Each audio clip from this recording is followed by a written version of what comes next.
Subscribe करें और bell दबाएं ताकि कोई खबर रह न जाए।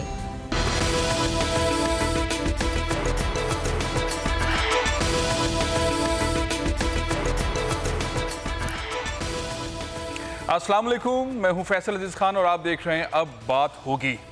बरतानिया बदल रहा है। चंद रोज पहले बरतानिया में जनरल इलेक्शंस हुए और अब एक बिल मंजूर कर लिया गया है ब्रेक्जिट से मुतालिक। बरतानिया में अब क्या होने वाला है, किस तरह का बरतानिया होगा आइंदा चंद हफ्तों में, इस पर हम बात करेंगे। इंडिया के अंदर बहुत बड़े पैमाने पर एहतजाज जारी हैं। RSS के खिलाफ, BJP के खिलाफ, मोदी सरकार के खिलाफ बहुत बड़े पैमाने पर जलाव घराव हो रहा है। तकरीबन 20 से ज़्यादा इंडियंस जो हैं वो मार दिए गए हैं इन एहतजाज के अंदर। और एहतजाज ना सिर्फ इंडिया के अंदर हो रहा है बल्कि मोदी के खिलाफ लंदन में भी हो रहा है। और पहली बार UAE में, दुबई में, उनके अहम तरीन शहर में जहाँ पे एहतजाज पर पाबंदी होती है, वहाँ पर भी इंडियंस ने मोदी के खिलाफ, RSS के खिलाफ एहतजाज किया। इस पर भी हम बात करेंगे कि ये एहतजाज किस सिमत जा रहा है, हिंदुस्तान में क्या क्या हो रहा है, इस पर भी हम बात करेंगे। लेकिन सबसे इम्पॉर्टेंट वो ये कि परवेज़ मुशर्रफ साबिक सदर, आर्मी चीफ, उनके खिलाफ फैसला आया, सजाए मौत का फैसला आया। उसके अंदर एक पैराग्राफ ने हलचल मचा दी, सबको एक ऐसे मूड में बर्पा कर दिया जो उनके मुखालफिन भी थे वो भी इस फैसले के खिलाफ नजर आए। कहा जा रहा है कि उस फैसले से बदबू आ रही है, तासुब है, दुश्मनी की बुनियाद पर है। और वो सारा करा धरा जो कि आइन की खिलाफ वर्जी से मुतालिक था, वो फैसला एक साइड पर, लेकिन वो पैराग्राफ हावी हो गया। कहा गया कि गैर इस्लामी फ़ैसला है, गैर मजहबी फ़ैसला है और ये गैर किसी भी तरीके से इस फैसले को कबूल नहीं किया जा सकता। बहरहाल अदालतों का एहतराम अपनी जगह पर मौजूद है। और कल एक बड़ी डेवलपमेंट ये थी कि चीफ जस्टिस ऑफ पाकिस्तान जनाब आसिफ खोसा साहब रिटायर हो गए। आज नए चीफ जस्टिस हमारे उन्होंने हल्फ ले लिया है, जस्टिस गुलजार अहमद ने।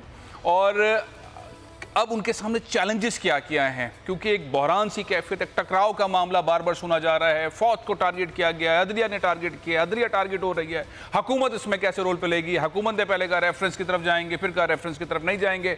ये सारी चीज़ें अपनी जगह पर, लेकिन अदलिया वो किस तरह अब आगे बढ़ेगी, किस तरह से मामला होंगे। अब अदलिया का एक बहुत अहम मामला आज से शुरू हुआ है। जस्टिस गुलजार अहमद साहब चीफ जस्टिस ऑफ पाकिस्तान बन गए हैं। उन पर मैं आपको एक उनकी प्रोफाइल, एक रिपोर्ट दिखाता हूं, उसके बाद हम गुफ्तगू करेंगे उनके सामने चैलेंजेस क्या क्या हैं। आइए देखें उनकी प्रोफाइल। जस्टिस गुलजार अहमद जब सुप्रीम कोर्ट के जज की हैसियत से कराची में बहुत सारे केसेस के अंदर उनके बड़े तारीख़ी किस्म के फ़ैसले रहे हैं। कराची के हवाले से लोग उनसे खुश भी हुए हैं, कुछ परेशान भी हुए, लेकिन उनका विजन जो है वो पाकिस्तान के अंदर किस तरह आगे बढ़ेगा, फ़ैसले कैसे होंगे, सो मोटो एक्शन लिए जाएंगे, मामूल के मामलात को किस तरह से देखेंगे, नाइंसाफ़ियों को किस तरह से देखेंगे। अब बहुत सारी उम्मीदें भी उनकी जानिब हैं, बहुत ज़्यादा उम्मीदें जस्टिस गुलजार अहमद साहब से पाकिस्तानियों ने लगा रखी हैं। और ये बहरान भी जो कि जनरल परवेज़ मुशर्रफ से मुतालिक फ़ैसला आया उससे मुतालिक भी है। अदलिया के ख़िलाफ़ लोगों का गम गुस्सा भी है, अदलिया का एहतराम भी है, पूरी कौम एहतराम भी करती है, लेकिन ये फ़ैसला भी जो है उनको बड़ा दर्द और तकलीफ़ के साथ है। इस सारे मामले को किस तरह से अदलिया का ये सबसे बड़ा शख्सियत जिसे कहते हैं जैसे चीफ जस्टिस ऑफ पाकिस्तान, वो किस तरह लेके चलेंगे, ये इनके सामने क्या क्या चैलेंजेस हो सकते हैं, इस पर हम बात करते हैं। हमारे सामने बहुत सीनियर कानूनदान हमारे साथ इस वक्त इस्लामाबाद स्टूडियो में मौजूद हैं। आरिफ चौधरी साहब, पहले तो मैं प्रोफाइल जैसा कि आपने देखी, बहुत सीनियर जज हैं, बहुत एक्टिव हैं। जस्टिस गुलजार साहब ने कराची के अंदर बहुत सारे फैसले दिए, बहुत अहम फैसलों के अंदर वो उस पैनल के अंदर रहे हैं, बेंचेस के अंदर रहे हैं। आप किस तरह देखते हैं, क्या क्या चैलेंजेस नज़र आ रहे हैं? एक तो ये वाला जनरल मुशर्रफ से मुतालिक फ़ैसला है, उसके मामला, बहुत सारे इस्लाहात के मामला हैं अदलिया के अंदर, बहुत लोग टारगेट भी कर रहे हैं इस फैसले के बाद और तनकीद का निशाना भी बनाया जा रहा है। आप क्या देखते हैं जैसे गुलजार साहब के सामने जो चैलेंजेस हैं उससे किस तरह से आगे बढ़ा जाएगा? फैसल साहब बहुत शुक्रिया। पहली बात तो यह है कि हम आपके प्रोग्राम की वसादत से जस्टिस गुलजार अहमद साहब को उनका नया मनसब संभालने पर मुबारकबाद पेश करते हैं। दूसरी बात जो मैं उनको जिस हैसियत में जानता हूँ, अदालत में हम उनके सामने पेश हुए हैं, चैम्बर में पेश हुए हैं, मेरे ख़्याल में ये जो ह्यूमन राइट सेल पूरे 1 साल से 11 महीने और कुछ दिनों से बिल्कुल बंद पड़ा था, अब वो ह्यूमन राइट सेल जो है वो एक्टिव हो जाएगा। कल से आप देखेंगे मंडे से कार्रवाइयाँ शुरू हो जाएंगी। क्योंकि बहुत ज़्यादा प्रोएक्टिवली वो ह्यूमन राइट्स के इश्यूज़ को देखते हैं और बड़ी दिलेरी से मामलात को बहाल करने की कोशिश करते हैं। आप देखें, आपने जिस तरह कहा और उसकी तफसील में मुझे जाने की ज़रूरत नहीं है, उनका बड़ा शानदार माजी है, बतौर जज के भी उन्होंने बहुत काम किए। लेकिन आने वाले दिनों में जो चैलेंजेस हैं उसमें सबसे बड़ा चैलेंज, वो बिल्कुल आपने सही निशानदेही की, वो ये फ़ैसला है। और मैं ये समझता हूँ कि ये फ़ैसला जो है परवेज़ मुशर्रफ साहब के केस वाला, इसमें उन्हें सुओ मोटो एक्शन भी लेना चाहिए। उसकी वजह यह है कि ये फ़ैसला अगर पैरा 66 ना होता तो फिर ये आम फैसला था जिसे अपील के ज़रिए ही तय होना था, इसमें और कोई सूरत नहीं थी। लेकिन वो पैरा आने के बाद इस फैसले ने जो रूप इख्तियार किया है, मैं समझता हूँ उसको, चूँकि उससे एक बड़ी खौफनाक किस्म की डिवाइड शुरू हुई है। मैं जो साहब आपको यहाँ चंद लम्हों के लिए रोक रहा हूँ और मुफ्ती नईम साहब जो मोहतमीम हैं जाम के, वो हमारे साथ मौजूद हैं। मुफ्ती नईम साहब, बहुत ही दर्दनाक किस्म की सूरत हाल हमें उस वक्त देखने में आई जब वो जुमला आया सुप्रीम कोर्ट जो जज साहिब ने दिया और पूरे पाकिस्तान में, पाकिस्तान से बाहर भी ये चीज़ सामने आई कि परवेज़ मुशर्रफ साहब से मुतालिक उनको अगर वो इंतकाल कर जाएं तो उन्हें घसीटा जाए, 3 दिन तक लटकाया जाए। इस तरह के फैसलों ने नफरत, बदबू और एक ऐसा इन्वायरमेंट क्रिएट किया जिसकी कोई मिसाल माजी में नहीं मिलती। अभी आरिफ चौधरी साहब भी इस पर गुफ्तगू कर रहे थे कि चीफ जस्टिस ऑफ पाकिस्तान जो है जस्टिस गुलजार अहमद साहब हैं, वो शायद इस पर सो मोटो लें। आप क्या कहते हैं, ऐसे फैसलों से कौमें किस तरफ निकल जाती हैं और क्या इस्लाम में ऐसी कोई मिसाल आपको मिलती है इस तरह के फैसलों की? अल्लाह ताला ने कुरान पाक में फरमाया है, वलक़द करमना बनी आदम, हमने इंसान को तमाम मखलूक़ात पर अफजल तरीन बनाया है। और इंसान की इज़्ज़त जो है वो मरने के बाद भी है और ज़िंदगी में भी है। यहाँ तक कि हदीस में आता है कि कब्र के ऊपर से मत गुज़रो, कब्र के ऊपर फैलाने से मुर्दे की तौहीन होती है, इसलिए आपने मना फरमाया मत गुज़रो। तो लिहाजा जस्टिस साहब का ये फ़ैसला कि उनको मरने के बाद भी डी चौक पर ला के लटकाया जाए, ये फ़ैसला गैर शरई भी है, गैर कानूनी भी है और उसके अलावा अखलाक़ी भी गलत है। और दुनिया की तारीख़ के अंदर ऐसी मिसाल भी नहीं मिलती कि जिसमें मरने के बाद भी एक आदमी को लटकाया जाए जी। लिहाजा इस फैसले की हम मज़म्मत करते हैं और इस फैसले को हम शदीद तौर पर मज़म्मत करते हैं कि किसी भी आदमी को मरने के बाद उसकी एजाज़ के साथ उसको दफनाना चाहिए, न ये कि उसको 3 दिन लटका कर रखना चाहिए। ये फ़ैसला बिल्कुल किसी एतबार से भी सही नहीं और माशरा भी इसको कबूल नहीं करेगा। जो लोग उनके मुखालिफ थे और वो, लेकिन वो इस मामले के अंदर वो भी जो है इस बात में हाँ नहीं करेंगे कि किसी इंसान की इस तरह तजलील की जाए कि मरने के बाद उसके साथ ये हो। लिहाजा किसी सूरत में भी जायज़ नहीं है। अच्छा मुफ्ती साहब, एक और इम्पॉर्टेंट चीज़ कि हमने देखा कि जस्टिस गुलजार अहमद जब सुप्रीम कोर्ट के मुख्तलिफ बेंचेस के केसेस देखते थे कराची में तो उन्होंने बहुत सारे एक्शन लिए और एक ज़माना था कि उन्होंने कराची में तजावुज़ात से मुतालिक बहुत एक्शन लिए और बड़े पैमाने पर कराची में तजावुज़ात का ख़ात्मा हुआ, बड़ी बिल्डिंग्स गिराई गई, बड़े अहम शाहराहों से तजावुज़ात का ख़ात्मा हुआ। उस पर आहो बका भी हुई, लोगों ने एतराज़ भी किया कि रोज़गार ख़त्म हो रहा है, ऐसे फ़ैसले नहीं होने चाहिए। मुख्तलिफ ताजिर बरादरी के लोग, मजहबी मुख्तलिफ मकातब फ़िक्र के लोग उस पर एतराज़ करते रहे, लेकिन बहरहाल कराची के अंदर एक बड़े पैमाने पर तजावुज़ात का ख़ात्मा हुआ। अब justice Gulzar Ahmed chief justice of Pakistan हो गए। बहुत सारे चैलेंजेस हैं, जिस केस का आपने हवाला दिया वो भी है, इसके अलावा भी बहुत सारे मामलात हैं। आप क्या चैलेंजेस देखते हैं चीफ जस्टिस ऑफ पाकिस्तान के सामने, जस्टिस गुलजार के सामने क्या चैलेंजेस हैं? देखिए, जस्टिस गुलजार अहमद साहब बहुत काबिल एतमाद आदमी हैं और बहुत भरोसे वाले आदमी हैं, लेकिन इंसान है, इंसान से गलतियां होती हैं।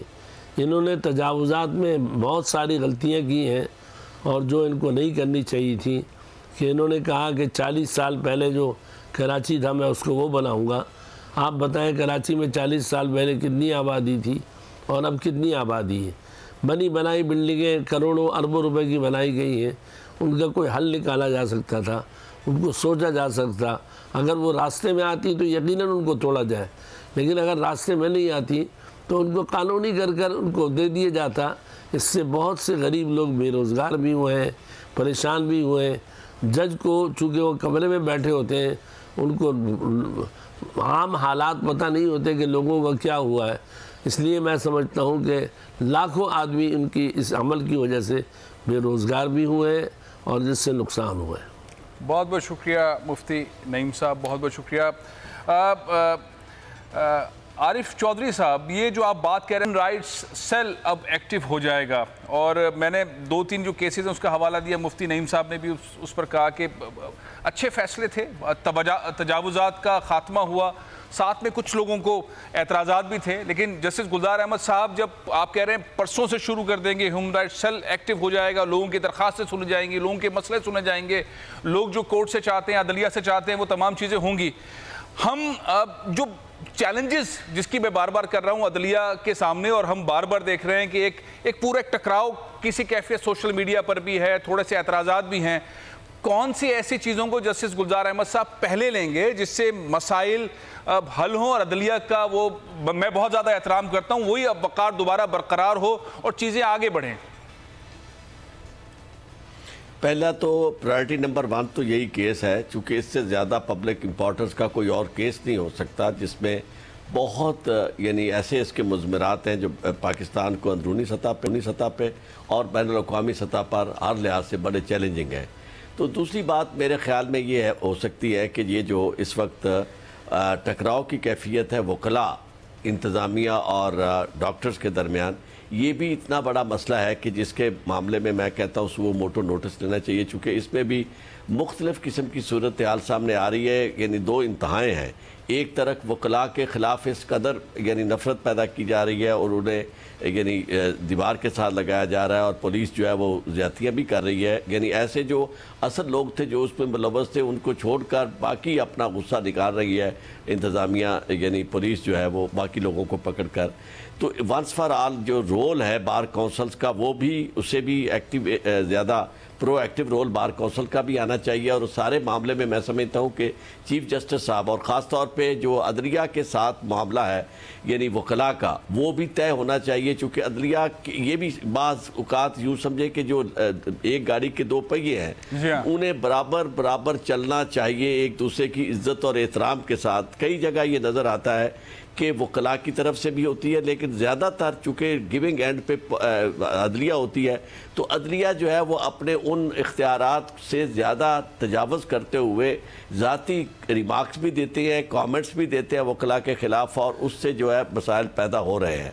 मैं समझता हूँ कि इस्लामाबाद के अंदर एक अरसे से एक बहुत बड़ा मसला कोर्ट्स का है कि कोर्ट्स के लिए जगह नहीं है और वकला के लिए जगह नहीं है, और शहर के लोगों को बड़ी परेशानी है। जरा तवील अरसे के लिए आ रहे हैं, मैं समझता हूं ऐसा मसला है कि जिसकी तरफ तवज्जो देने की जरूरत है। प्रोसिक्यूशन 2022 तक होंगे चौधरी साहब ये चीफ जस्टिस पाकिस्तान 1 फरवरी 2022 तक justice Gulzar Ahmed chief justice Pakistan रहेंगे। मीर मोहम्मद अली खान साहब बड़ी गहरी नज़र रखते हैं तमाम चीज़ों पर। मीर साहब, ऐसा फैसला जिस पर हर पाकिस्तानी का दिल दुखा, मुखालफिन का भी दिल दुखा, जनरल परवेज़ मुशर्रफ से मुतालिक वो पैराग्राफ जिसने सबको गुस्सा भी दिलवाया, तकलीफ़ भी हुई और एक थोड़ी सी डिवाइड भी आ गई है। मैं जो गुफ्तगू आपने सुनी नए चीफ जस्टिस साहब के सामने जो चीज़ें हैं, और बड़ी ज़बरदस्त किस्म की बात जो है वो आरिफ चौधरी साहब ने की है, बहुत सीनियर माहिर क़ानून हैं कि सो मोटो एक्शन ले सकते हैं नए चीफ जस्टिस पाकिस्तान इस मामले पर। आप किस तरह देखते हैं? पाकिस्तान में एक बहरान है और आगे चल के हम बात करेंगे, हमारे पड़ोसी मुल्क में भी एक बहरान चल रहा है, उसके असरात पाकिस्तान में भी आ रहे हैं। लेकिन बहरहाल आप इस सारे मंजरनामे को किस तरह देखते हैं मीर साहब? मैं तो सिर्फ एक पर्सनल राय दे सकता हूँ, मुझे कानून की सूझबूझ तो नहीं है, मगर मैंने वो 169 पेजेस का पूरा जजमेंट पढ़ा। 54, 56 और 57 में जो कहा गया, आप 66 पे रो रहे हैं, मैं आपको दूसरा बताता हूँ। उसमें कहा गया anybody with the boots on and in uniform who aided and abetted, चले यहाँ तक तो मैं समझ सकता हूँ, हु एडेड एंड अबेडेड और रिमेन्ड साइलेंट तो इसका मतलब इज अ ट्रेटर, तो इसका मतलब ये है कि जो खामोश भी रहा उस वक्त, जो कि एक जेसीओ था, एक सोल्जर था, एक मेजर था, कोई भी था, सबके सब गद्दार बना दिए इन्होंने। मेरी बात समझ नहीं आई। अगर करना है तो सबको खड़ा करें कटहरे के अंदर, जो जिन्होंने पीसीयू के तहत हेल्प लिया या दूसरे मिनिस्टर जो थे। देखिए ये बहरान फैलाने की चीजें हैं। जैसे ही हमारे किसी एक चीज में बेहतरी आने लगती है, दूसरी तरफ से आग लगा दी जाती है। उस आग को बुझाया जाता है तो पीटीएम जैसी कोई चीज आ जाती है, पीटीएम जैसी चीज को बुझाया जाता है तो एमक्यूएम जैसी। मतलब हम सिर्फ हर हफ्ते हमें एक गिरफ्त में फैसल रखा जाता है कि हमें ये हम पानी की बात ना करें, हम मईशत की बात ना करें, हम गुर्बत की बात ना करें। कोई सियासतदान ऐसा है जो आकर ये कहे कि मैं 6 महीने से गांवों का चक्कर लगा के गरीब किसानों से मिल रहा हूं और उनके मसले हल कर रहा हूं। कोई ऑपोजिशन का आदमी ऐसा है कि जो ये कहे मैं अपनी कारकर्दगी से सिटिंग गवर्नमेंट को बुरा दिखाऊंगा? कि कोई मुस्बत चीज करते ही नहीं है। सिर्फ हमें मीडिया और दूसरे तरीके से घुमा के रखा हुआ है और फिर डिमांड करते हैं कि हमारे यहाँ साइंटिस्ट पैदा हो। बिल्कुल दुरुस्त फरमा रहे हैं कि हम कोई पॉजिटिव ही नहीं पा रहे। हर हफ्ते के बाद एक नया सिनेरियो और उस सिनेरियो के अंदर पूरा मीडिया घुस जाता है, पूरी कौम को जकड़ लेता है, पूरी कौम हैरान रहती है। उसके बाद फिर एक और मसला सुलझाने के बाद फिर एक और मसला। वक्फा ले रहा हूँ, वक्फे के बाद हम बात करेंगे हिंदुस्तान में क्या हो रहा है और मुजाहरे कहाँ कहाँ मोदी के खिलाफ हो रहे हैं। इस ब्रेक के बाद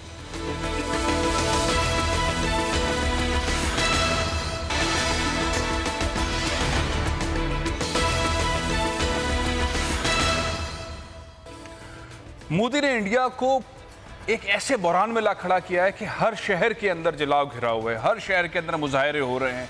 हिंदुस्तान के अंदर ऐसे मुजाहरे पहले नहीं देखे गए। 40-40 हज़ार लोग, 50-50 हज़ार लोग सड़कों के ऊपर हैं। मोदी सरकार के खिलाफ नारेबाजी हो रही है, आरएसएस के खिलाफ नारेबाजी हो रही है, बीजेपी की गवर्नमेंट के खिलाफ नारेबाजी हो रही है, मोदी के पुतले जलाए जा रहे हैं और ये एक सिलसिला आगे बढ़ता जा रहा है। जो चंद दिन की खामोशी थी वो ख़त्म हो चुकी है। इस दौरान जो मुजाहरे हुए हैं, पुलिस की फायरिंग से तकरीबन 20 से ज़्यादा इंडियंस हलाक हो चुके हैं। स्टूडेंट्स मूवमेंट आगे बढ़ रही है, सिविल सोसाइटी सामने निकल आई है, फिल्म इंडस्ट्री के बहुत सारे डायरेक्टर सामने आ गए हैं और एक ऐसा एनवायरनमेंट बन रहा है जहां हिंदुस्तान एक ऐसे बहरान के अंदर है कि शायद जो खालिस्तान से मुतालिक तहरीक थी, जो रेफरेंडम का मामला था, वो अब ज़रा छोटा नज़र आ रहा है। कश्मीर के मामला, कश्मीर के अंदर जो कर्फ्यू लगा हुआ है बहुत बड़ा मामला है, लेकिन वो अब जो बहरान इतना बड़ा खड़ा हुआ है उसके अंदर वो छोटा होता जा रहा है। किस तरह से फंसते जा रहे हैं, इसके ऊपर हम गुफ्तगू करेंगे। ब्रिगेडियर हारिस नवाज भी मेरे साथ मौजूद हैं और मीर मोहम्मद अली खान साहब भी हमारे साथ मौजूद हैं। मीर साहब, ये बहरान जो हिंदुस्तान की जानिब बढ़ा था, पिछले चंद हफ्तों में बढ़ते बढ़ते एक ऐसे इन्वायरमेंट के अंदर आ गया है कि शायद इस इन्वायरमेंट से निकलना हिंदुस्तान के लिए इतना आसान नहीं है। मुतालबा एक है, कानून वापस किया जाए। बड़ी तेजी से मोदी सरकार ने चीज़ों को बहुत आगे तक पहुंचा दिया। जो मुजाहरे अंदर हो रहे हैं इंडिया के, वो अभी आपने देखे, मैं आपको जो बाहर मुजाहरे हो रहे हैं वो भी दिखाऊंगा। लेकिन आप क्या कहेंगे, मोदी सरकार हिंदुस्तान को इत्तेहाद और एक सेकुलरिज्म से निकाल के एक मुश्किल रास्ते के ऊपर ले आई है? मैं दोनों हाथ उठा के अल्लाह से दुआ करूंगा कि अल्लाह मोदी को लंबी उम्र अता करे, इतनी लंबी कि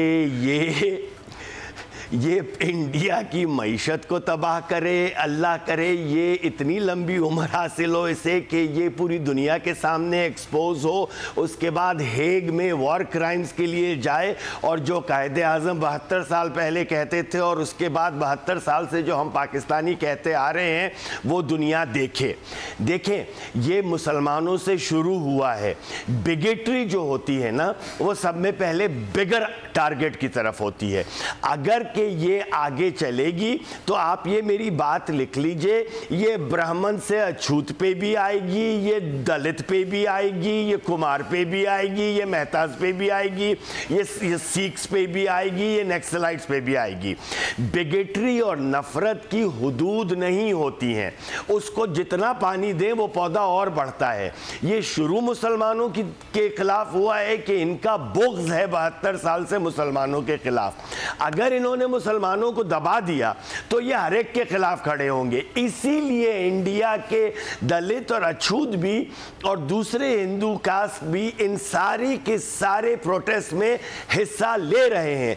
वो इसलिए नहीं ले रहे हैं कि उन्हें मुसलमानों से कोई मोहब्बत है, ये आप लिख लीजिए। वो इसलिए ले रहे हैं कि अगर वो मुसलमानों के लिए 300 सवा 300 मुसलमानों के लिए अगर अभी नहीं खड़े हुए तो जो 80-80 90-90 मिलियन के छोटे छोटे ग्रुप्स हैं इनके कास्ट के अंदर, उसको तो ये तबाह कर देंगे। ब्रिगेडियर हारिस नवाज साहब, आप किस तरह देख रहे हैं ये सारी सूरत हाल? एक हिंदुस्तान के अंदर जो चलाओ गिराओ ये मुसीबतें सब कुछ है, लेकिन सेम टाइम वो एक अपनी पॉलिसी, एक ऐसी मोदी पॉलिसी रखता है कि जिसने एलओसी के ऊपर से जो बाढ़ हैं वो हटाना पीछे कर दी हैं और एक ऐसा एनवायरनमेंट बना दिया है जिसमें मिसाइल पाकिस्तान की साइड पर लगा दी है और एक ऐसा एडवेंचर वाला एनवायरनमेंट बना रहा है और वहाँ पे मीडिया बात कर रही है। अंदरूनी जो खौफनाक सूरत हाल है हिंदुस्तान की, वो डाइवर्ट करने की प्लानिंग भी कर रहा है मोदी। एक अंदरूनी सूरत हाल बताएं, किस तरह मुसीबत में फंस गया है मोदी, और दूसरा ये कि जो एडवेंचर करने के ऑप्शंस हैं उसको आप किस तरह देख रहे हैं? देखिए फैसल, मैं हमेशा टीवी पे यही बात कर रहा था कि इंडियन की डिसइंटीग्रेशन स्टार्ट हो गई है। जिस तरीके से ये 4 लोगों का टोला जो है, नरेंद्र मोदी, अमित शाह, अजीत डोभाल और उसके बाद राजनाथ सिंह, ये जो हिंदू स्टेट इसको बना रहे हैं, अब इनके हाथ से निकल रहा है। इसलिए भी निकल रहा है कि इनकी फॉर ट्रेंड है, दे कैन नॉट ट्रेंड। वो तो सिर्फ और तो बच्चों बूढ़ों कश्मीरियों को शहीद कर सकते हैं, एक फॉर एक्सपीरियंस है नहीं। और उसके बाद आप ये कोशिश के करें, क्योंकि आप ये पूरे इंडिया में आ सकते हैं और अब इनसे कंट्रोल नहीं हो रही है। डिस्पाइट मीडिया ब्लैकआउट के लोगों की क्लिप्स निकल रहे हैं, वीडियो बना रहे हैं, सब कुछ हो रहा है, परेशानी है। दुनिया ने अभी इसके इलेक्ट्रॉन में खड़े पकड़ जाएंगे वहाँ से अमेरिकन सब ने अब यही एक्सपेक्ट कर रहा था कि ये अभी किसी वक्त भी पठानकोट, उड़ी या 27 फरवरी वाला फ्लैग ऑफ ये कोई भी कर सकते हैं और ये करेंगे। अभी तारे हटते आवाज़ ब्रिगेडियर हारिस नवाज की प्रॉपर तौर पर नहीं आ रही। हमारे साथ ब्रिगेडियर गजनफर अली भी मौजूद है। मैं वही सवाल करता हूँ गजनफर अली साहब, किस तरह से हिंदुस्तान के अंदर सूरत हाल ख़राब से ख़राब तर होती जा रही है? RSS के खिलाफ मुजाहरे हो रहे हैं, BJP के खिलाफ हो रहे हैं, मोदी के पुतले जलाए जा रहे हैं। ये सूरत हाल जो हिंदुस्तान के अंदर है उसको डाइवर्ट करने के लिए एक और खबर फैलाई गई है। LOC के ऊपर जो बाढ़ है वो पीछे हटाई जा रही है, इंडियन आर्मी ऊपर आ रही है, मिसाइल लगा दी है पाकिस्तान के साइड पर। 2 दिन पहले शेलिंग भी हुई थी, 2 पाकिस्तानी शहरी शहीद भी हुए थे, इसमें जवान भी जख्मी हुए थे। हिंदुस्तान की अंदरूनी सूरत हाल और ये एक एडवेंचर करने का जो एक मूड है जो हमेशा हिंदुस्तान मोदी करता है, तो क्या ऐसा कोई ऑप्शन आप देख रहे हैं क्या? फैसल साहब बहुत बहुत शुक्रिया। असल में अगर तो आप किसी लॉजिक से बात करें और किसी थ्रेट परसेप्शन की जो कैलकुलेशन होती है, जो जिसमें ऑब्टेनिंग एनवायरनमेंट या एग्जिस्टिंग रियलिटीज को देखा जाता है, तो उसके हिसाब से तो जब कश्मीर से लेके और भारत के तमाम शहरों में जिस किस्म की जो है प्रोटेस्ट जारी है और उसमें कश्मीर के अंदर इंडियन आर्मी भी कमिट हुई है और बाकी इलाकों में पुलिस या CRP या उनकी जो लॉ इन्फोर्सिंग एजेंसीज हैं वो बैटल कर रही हैं उन प्रोटेस्टर्स के साथ जो बिल के खिलाफ मुजाहरा कर रहे हैं, तो उसमें तो आपको जवाब एक जो है वो मनफी में आता है, नहीं में आता है। अच्छा। लेकिन उसके साथ साथ जो भारत के अंदर जो लीडरशिप का स्ट्रक्चर है टॉप के ऊपर, जिसमें आपने देखा कि एक RSS ओरिएंटेड दहशतगर्द किस्म की एक लीडरशिप मौजूद है जो दहशतगर्दी की तरबियत भी देती है और दहशतगर्दी की तरगीब भी देती है और दहशतगर्दी के जो इक़दाम हैं उनको फॉलो भी करती है। जैसे बाबरी मस्जिद के ऊपर जो फैसला आया उसमें सुप्रीम कोर्ट भी इस चीज में इन्वॉल्व है। तो जहाँ पे इस किस्म की इरेक्टिव या इस किस्म की लीडरशिप हो, एक बात याद रखिए कि उससे आप कोई भी तवक्को कर सकते हैं। हिटलर ने जब हमला किया था तो उस वक्त दुनिया में कोई कन्फ्रंटेशन नहीं थी एक अमन से, बल्कि हिटलर ने जब रशिया पे हमला किया तो उस वक्त पहली जो फूड ट्रेन थी, जो अनाज की ट्रेन थी, वो रशियन बॉर्डर क्रॉस कर रही थी जिस वक्त नाजी फोर्सेज ने रूस पे हमला किया। उनके नेगोशिएशन उनके साथ जारी थे। अब वही हिटलर नुमा लीडरशिप जो है, मुसोलिनी नुमा लीडरशिप जो है, वो इस वक्त मौजूद है इंडिया के अंदर। एक बात। दूसरी बात यह है कि बाज़ दफ़ा जो दुश्मन होता है, जैसे भारत अगर हमारा दुश्मन है तो जी, जी। वो, और हमारे अंदर के जो हालात है और हमारे अंदर जो बेचैनियां चल रही है, खास तौर पे मैं जिक्र करना चाहूंगा आपसे, और ये बड़ा जरूरी बात है जी, जी। कि जो चीफ ऑफ आर्मी स्टाफ के फैसले को लेके और उनकी टेन्योर को लेके जिस तरह रगेदा गया, और जिस तरह फिर उसके अंदर एक अजीब सा तितर और बटेर वाला फैसला दिया गया कि जिसके ऊपर वो बनाए और 6 महीने के अंदर जो है उसको अपना, अगर 6 महीने बाद नहीं हुआ तो वो आर्मी चीफ नहीं होंगे कुछ है। अब ये एक अदारे के अंदर, वो अदारा जिसको आप देख रहे हैं जो बॉर्डर लाइन पे, सिर्फ बॉर्डर लाइन पे नहीं बल्कि आपके इंटीरियर एरिया से आपकी एजेंसीज में एक तरफ इंडिया को कन्फ्रंट कर रहा है, दूसरी तरफ उन दहशतगर्दों के खिलाफ लड़ रहा है जो इनडायरेक्ट वॉर के तौर पे India, Afghanistan, INDS, raw, CIA की एक नेक्सस से लॉन्च किए जा रहे हैं। तो यहाँ पे मेरा इसका कंक्लूजन ये है कि बार दफा किसी दुश्मन की वीकनेस को देखते हुए उसको एक्सप्लॉइट करने के लिए भी इस किस्म की जो लीडरशिप है, इस किस्म की जो भारत के अंदर बैठी है, वो कोई स्टेप उठा सकती है। अब हमें अपनी चीजों को किस तरह गियर अप करना है, और जिस तरह शायद आपने देखा 4 दिन से खबरें आ रही हैं, बल्कि अब तो आज की तो ये खबर है जो मेरी बातचीत हुई है बहुत सारे ऐसे लोगों दोस्तों से जो बॉर्डर के ऊपर मौजूद हैं कि कुछ वहाँ पे कुछ रेगुलर आर्मी की मूवमेंट्स की भी खबरें आ रही हैं, बल्कि 2-3 सेक्टर में सियालकोट से नीचे हैं तो वहाँ पे ऐसी खबरें आ रही हैं। मैं एक चीज मैं चौधरी साहब से, आरिफ चौधरी साहब से जानना चाहूंगा। एक वकील ने पाकिस्तान बनाया, वकला की जो कदर, जो मोहब्बत है, कायदे आज़म मोहम्मद अली जिन्ना ने जितनी कोशिशें की, मेहनत की, उनके साथ बहुत सारे लोग शामिल थे, पाकिस्तान बन गया। आज हिंदुस्तान के अंदर बार बार ये आवाज़ उठ रही है पाकिस्तान ठीक बना था, मुसलमानों के लिए सही फैसला किया था कायदे आज़म मोहम्मद अली जिन्ना ने। वहाँ के मुसलमान इस वक्त तड़प रहे हैं, सोशल मीडिया के ऊपर ये सारी बातें हो रही हैं। स्टूडेंट्स जो हैं वो पाकिस्तान के तराने चला रहे हैं, कायदे आज़म की तकरीरें हो रही हैं, चल रही हैं। कैसा फील कर रहे हैं ये कि हमने सही फैसला किया था, कायदे आज़म ने सही फैसला किया था पाकिस्तान बनाने का, आज वहाँ के मुसलमान यही बात कह रहे हैं? आरिफ चौधरी साहब देखिए, कायदे आज़म अलैहिर्रहमा का जो फैसला था वो तो तारीख़ के उस सारे अदवार को आप देखें तो कोई उसी, यानी वो फैसला उन्हीं दिनों का फैसला नहीं था, वो तो कई यानी सदी से ज़्यादा अरसे पर मुहित है जब से ये सारी सिलसिला चल रहा था।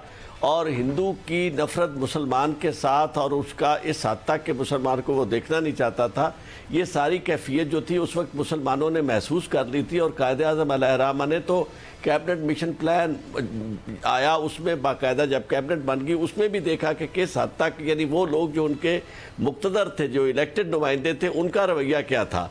तो मैं समझता हूँ कि ये तो तारीख़ी तौर पर एक ऐसी बड़ी हकीकत है जो वक्त के साथ साथ सही साबित हुई है। लेकिन एक बात मैं बतौर कानून के एक तालिब इल्म की ज़रूरत करूँगा कि ये जो काम मोदी ने किया शुरू, ये इसकी अब दुनिया में कोई मिसाल नहीं मिलती। पूरी दुनिया जो है वो इंटरनेशनलाइज हो गई है, जिसे यूनिपोलर वर्ल्ड कहते हैं या जिसे आप ग्लोबलाइजेशन कहते हैं। इसमें ये तासुब की बुनियाद पर किसी शख्स के जेंडर, किसी शख्स के मजहबी अकायद, रंग और नस्ल की बुनियाद पर उसे डिस्क्रिमिनेट नहीं किया जा सकता।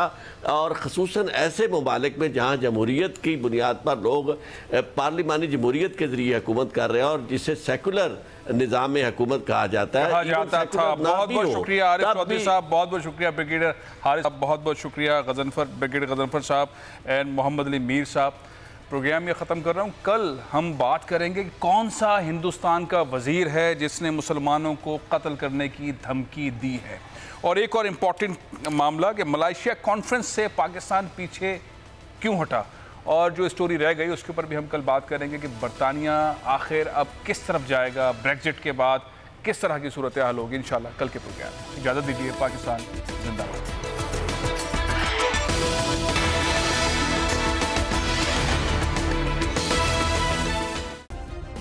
सब्सक्राइब करें और बेल दबाएं ताकि कोई खबर रह न जाए।